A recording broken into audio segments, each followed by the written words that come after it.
وانت فاكر ان مصلحتي انك تجيب لي ضره؟ لا يا حبيبي، انا ادخل على ضره ضره تخش عليا لا، دي حاجه مش هقبلها ابدا يا حاج. بلاش عبط، هو اللي انا هعمله ده جواز؟ الله، ده شغل، ده مصلحه. لكن انت زي ما قالت ام كلثوم، انت الحب كله. خلاص بقى، انا الكلام ده ما يبقاش ياكل معايا ويكون في علمك يا حاج، انت من اللي لازم تحرب عليا الا اذا رجعت لعقلك وجيت قلت لي خلاص حقي برقبتي.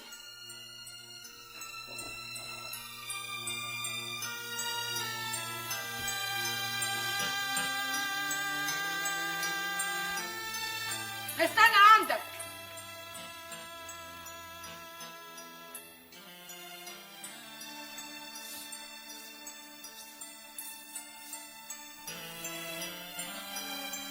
خد دول عشان تنام بره.